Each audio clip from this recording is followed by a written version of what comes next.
돌아오는 토요일이 올해 성탄절입니다. 우리는 한 주 한 주 소망과 평화 그리고 기쁨과 사랑의 의미를 담은 강림절 촛불을 하나씩 밝혀왔습니다.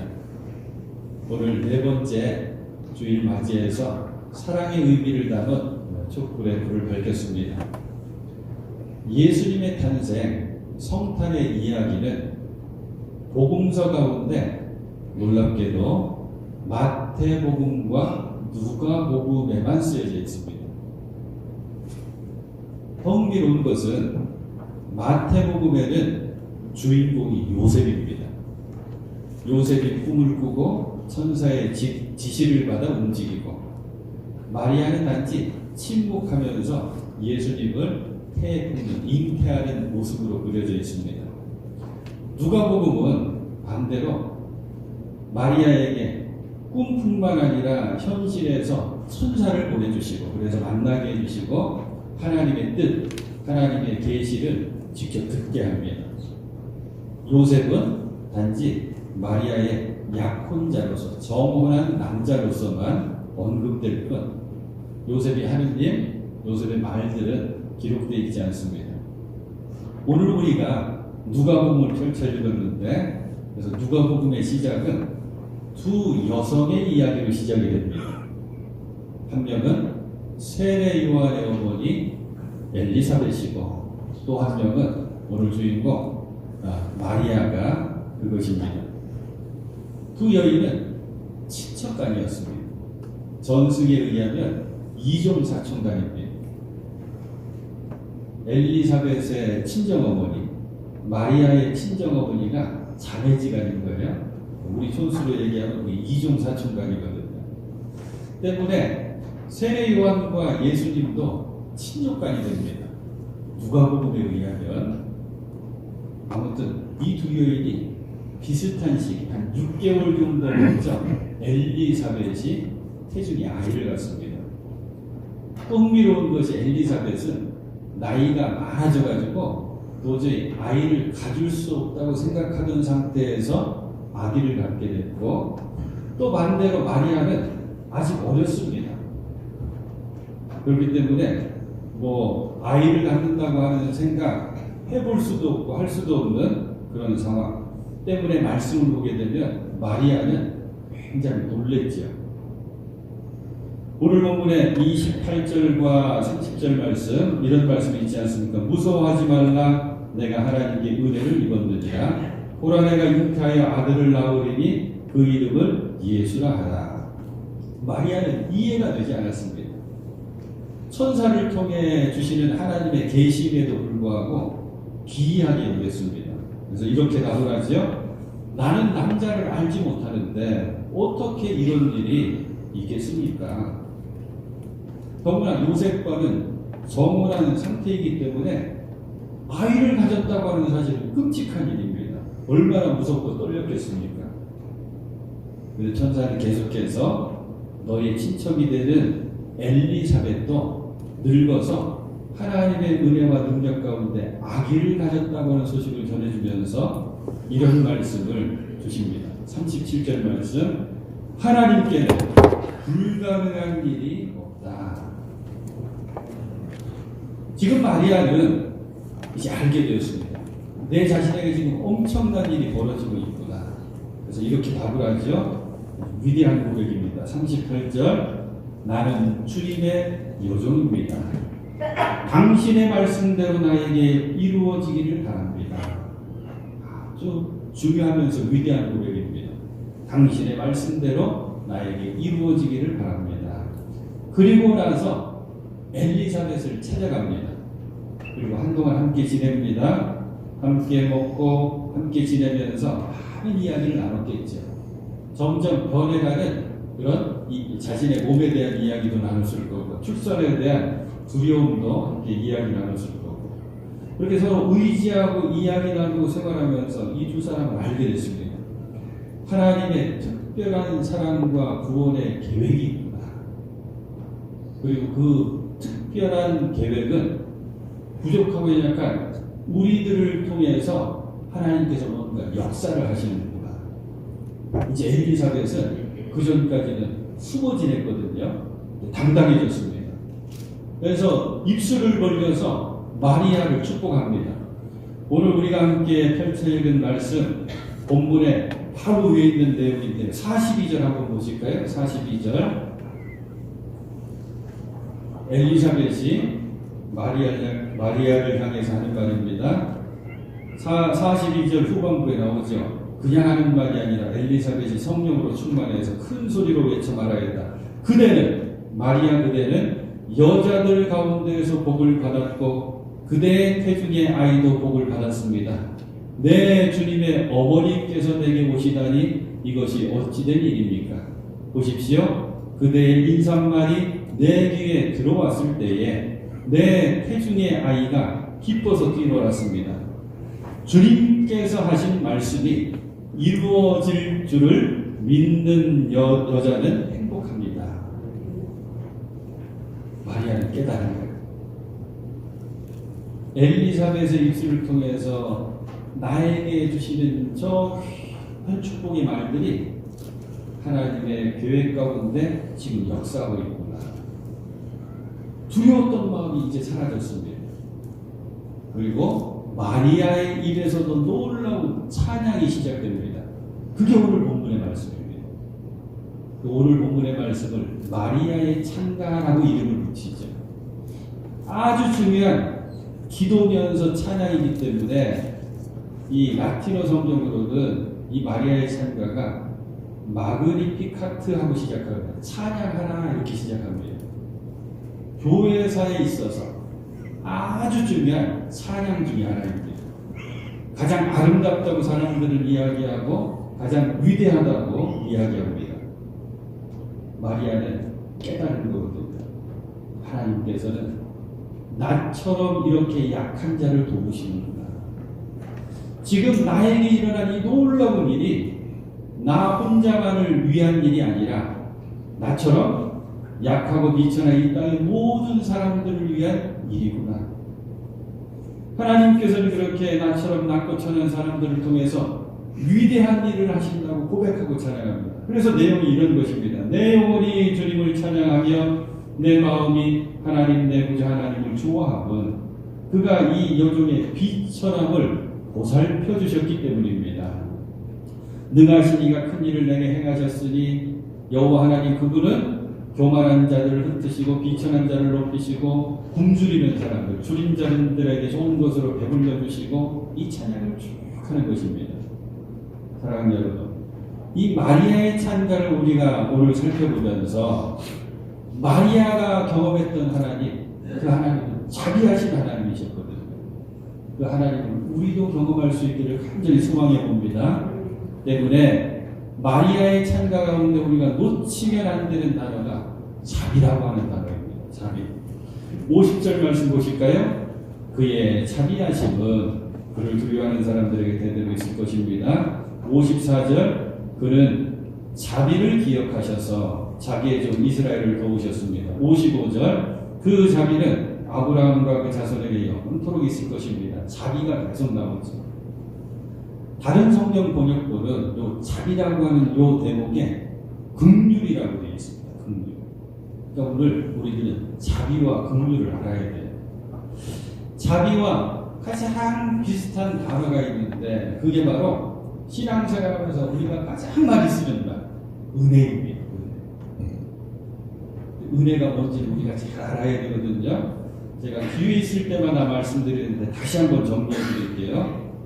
은혜는 먼저 우리들 스스로를 돌아봤더니 죄 때문에 하나님의 사랑을 받을 자격이 없어졌어요.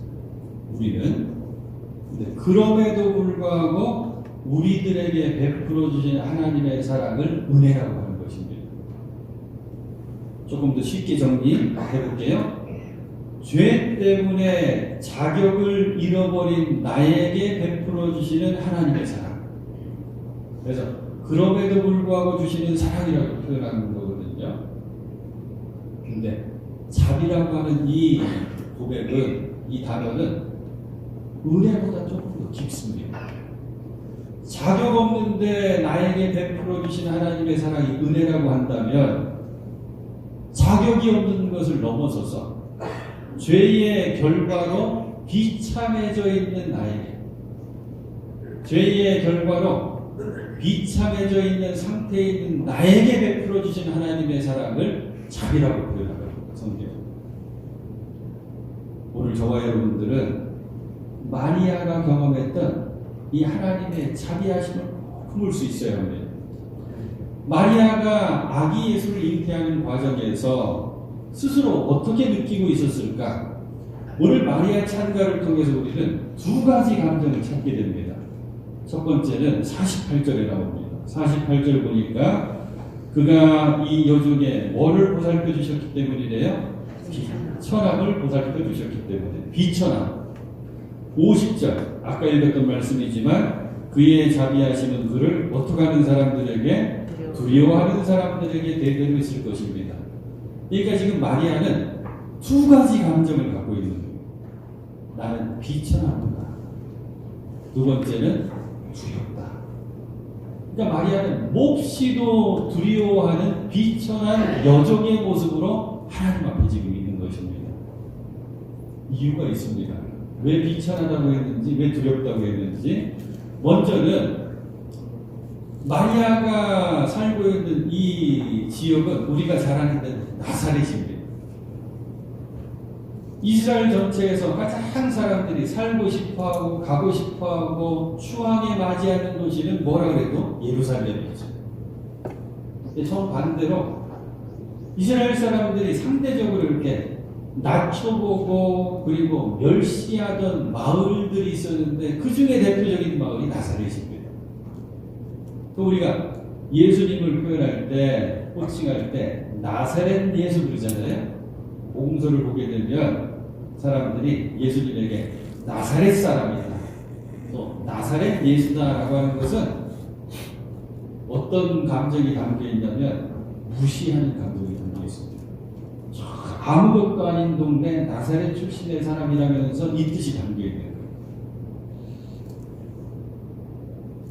나사렛이라고 하는 그런 동네에서 평범하다 못해 가난하게 살던 어린 소녀 마리아, 이 마리아가 나 자신을 통해서 메시아가 나신다고 하니 35절에 있는 말씀처럼 천사를 통해서 이렇게 말씀하시거든요. 너를 통해서 태어날 아기는 거룩한 분이요 하나님의 아들이라고 불릴 것이다. 이런 말씀을 자꾸 들으니까 고백할 수밖에 없었어요. 뭐라고요?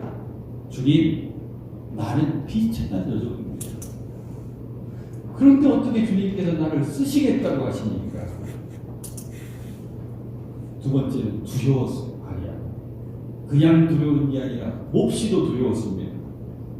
지금 마리아가 임신을 했어요. 큰일 난 일입니다. 결혼하지 않았는데 더구나 정혼까지 했는데 정혼 뒤에, 쉽게 말하면 약혼 뒤에 한참 준비를 했다가 결혼하는 게 그들의 풍습이었거든요. 그런 기간에 아기를 가졌다. 큰일 날 일입니다. 율법에 의하면 죽임도 당할 만한 일이었습니다. 사람들이 얼마나 비방했겠어요? 그리고 사람들이 얼마나 손가락질했겠습니까? 말씀드린 것처럼 율법에 의하면 돌에 맞아 죽을 수도 있는 어려운 일을 지금 이 어린 여인이 겪고 있는 거죠. 엄청난 두려움 속에 있는 것입니다. 그래서 하나님께서는 마리아가 아기 예수님을 성령으로 잉태하자마자 말씀하십니다. 천사를 보내서 30절 천사가 마리아에게 말하였다. 두려워하지 말아라. 마리아야, 그대는 하나님의 은혜를 입었다. 두려워하지 말아라. 그리고 뭐라 그랬어요? 너는 하나님의 은혜를 입었다. 할렐루야. 아기 예수를 잉태한 너, 그것은 네가 두려워할 사건이 아니다. 네가 부끄러워할 일도 아니다. 이것은 내가 하나님의 놀라운 은혜를 받은 거야. 너를 통해서 메시아, 구세주가 나실 거야. 마리아는 깨달은 거죠. 나같이 비천한 여종을 하나님께서 찾아오시고 나를 쓰시겠다고 하고 그리고 이것은 결코 부끄러워할 것이나 두려울 것이 아니라고 천사를 통해서 말씀해 주시니까 마리아는 깨닫습니다. 하나님의 넘치는 자비하심이 나에게 이렇게 임하는구나. 그래서 자비하심을 계속 찬양하는 거예요. 사랑하는 여러분, 오늘 저와 여러분에게 이 하나님의 자비하심이 필요하지 않습니까? 여러분 마음속에 품고 있는 열등감이 있지 않습니까? 나만 가지고 있고 놓고 싶은데 싹 붙들고 있는 외로움도 있고 괴로움도 있고 두려움이 있지 않습니까? 나의 열등감이 무엇이든지 간에, 나의 두려움이 무엇이든지 간에 하나님의 자비하심과 긍휼하심을 경험하게 되면 우리는 마리아에게 주셨던 그 음성을 듣게 됩니다. 너는 은혜 받은 자다. 사랑하는 여러분, 이제 토요일이면 성탄절인데 이 한 주간 동안 우리를 찾아오시고 우리의 심령에 너는 은혜 받은 자다라고 하는 말씀을 주시는 하나님을 꼭 경험하시길 바랍니다. 이 하나님의 넘치는 자비하심을 경험하며 사는 것이 신앙생활입니다. 조금 편안한 이야기를 드릴게요. 오늘도 일요일 때 말씀 이렇게 성경 공부처럼 했더니 조금 힘들어 하시더라고요. 이제는 편안합니다. 성탄절이 오면 제 마음을 따뜻하게 해주는 성탄절에 관한 이야기들이 몇 편이 있어요. 부부 사이에 성탄절 선물 주고받는 그 얘기도 재밌고 뭐 여러 가지 몇 편인데 가장 제가 좋아하는 거, 그리고 기회 있을 때마다 소개하는 성탄 이야기가 뭐냐면 빈방 있습니까? 라고 하는 그런 연극 이야기입니다. 여러분 들어보셨어요? 빈방 있습니까? 이것은 실제 있었던 일이거든요. 70년대 실제 정확하게는 캐나다에서 있었는데 미국의 한 출판사에서 그 이야기를 어떻게 전달받아가지고 그 이야기를 소개했는데 그 이야기가 또 한국에 전해지면서 극작가, 연극 대본을 쓰시는 분이 소재가 너무 재밌거든요. 그래서 우리 형편에 맞게 연극으로 만들어가지고 1980년부터 매년마다 12월이 되면 저 대학로 한 극장에서 이 연극이 올려집니다. 너무 재미있는 게 우리 한국 연극에서는 주인공 이름이 덕구거든요. 덕구 주인공 맡은 분이 20살 중반에 덕구를 맡았는데 80년도에 시작했으니까 42년이 지났죠. 지금 60이 훌쩍 넘어 70이 가까운데 아직도 덕구를 해요. 아주 유명한 일입니다. 장모님이 되셨습니다. 이야기는 이런 것입니다. 한 교회에서 성탄절이 가까우니까 성탄절 연극, 성극을 준비하는 거예요. 성탄절 연극 저도 어렸을 때 많이 해봤어요. 동방박사 필요하고 주인공이 뭐냐면 요셉이랑 마리아가 주인공이에요. 요셉 좀 했으면 좋겠다. 안 시켜줘요. 목자 시켜주고 동방박사 첫 번째만 시켜줘도 아멘 할렐루야지.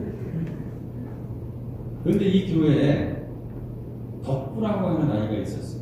원래 이야기는 날프라고 하는 그런 캐나다 아이예요. 덕구라고 제가 표현할게요.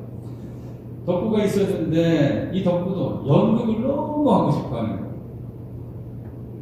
연극을 지도하는 선생님, 우리 지금 형편 같은 전도사님이실 텐데 덕구에게도 배역을 하나를 시켜줬으면 좋겠는데 덕구가 조금 정서적으로 조금 못 미칩니다. 말도 좀 어눌하고 생각도 좀 느리고 몸도 좀 느리고 시키긴 시켜줘야 될 텐데 어떻게 하면 될까 고민. 다른 배역은 다 정해졌습니다. 요셉도 마리아도 다 정해지고 동방박사도 목자들도 다 정해졌어요.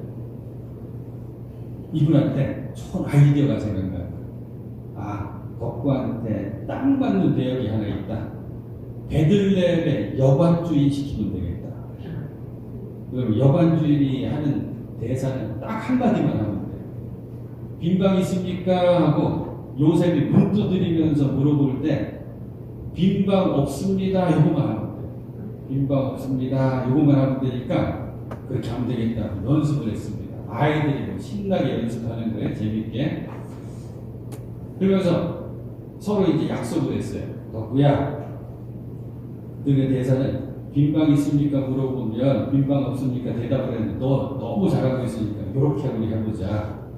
처음에 빈방 있습니까? 그러면 빈방 없습니다. 대답하면 아마 요셉이 지금 갈급하고 그리고 지금 어려운 상황이니까 또 다시 부탁할 거예요. 이 아이는 내 아내인데 곧 아이를 낳을 것 같습니다. 빈방 있습니까? 또 물어볼 거야. 그러면 그때도 빈방 없습니다. 한 번만 돼서 3번 빈방 없습니다 하면 너는 잘하는 거야. 알았습니다. 그리고 이제 준비를 잘해가지고 성탄절 연극이 올려졌습니다. 아이들이 열심히 연습한 대로 잘하고 있어요. 문제 그 시간입니다. 만삭이 된 마리아를 이렇게 부축하고 요셉 역할을 한 친구가 와가지고 두드립니다. 주인 빈방 있습니까? 그러니까 아이고 다 조마조마하는데 웬일 덕구가 너무 잘하는 거야. 빈방 없습니다 하고 대답을 잘하는 거야. 약속한 대로 2번째 사정을 합니다. 큰일 났어요. 내 아내인데 이 사람이 곧 아기를 낳을 것 같습니다. 어떻게 저에게 방 하나 주실 수 없습니까? 그러니까 덕구가 또 연습한 대로 빈방 없습니다 그러는 거예요. 이제 한 번만 더 하면 되죠. 어떻게 좀 사정 좀 해보겠습니다. 이 추운데 우리 어디로 가란 말입니까? 곧 아기가 나올 것 같습니다. 방 좀 하나 주세요. 그랬더니 더 큰 소리로 빈방이 없습니다 해야 되는데 요 3번째 덕구가 말을 안 하고 가만히 있는 거예요. 그러더니 글썽글썽 눈물 그렁그렁 하더니 눈물을 흘리면서 빈방은 없는데 우리 집에 내 방으로 오세요. 그런 거예요. 그게 연극으로 만들어진 게 빈방 있습니까? 라고 하는 연극이거든요. 매년 이때 하는 거. 사랑하는 여러분, 누가 예수님을 모실 수가 있겠습니까? 마음이 가난한 사람이다. 그게 팔복에서 말씀하는 심령이 가난한 자.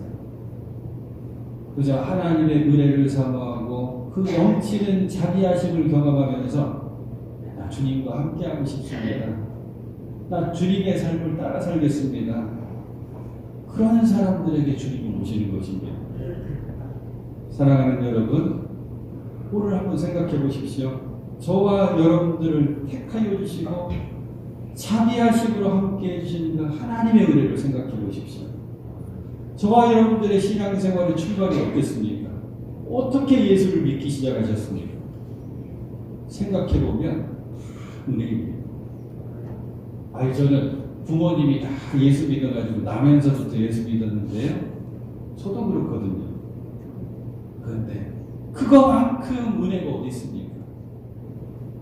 그냥 놔뒀으면 내가 예수를 믿었을까? 내가 하나님을 이렇게 알 수 있었을까? 생각하면 할수록 은혜입니다. 그래서 우리들은 고백하죠.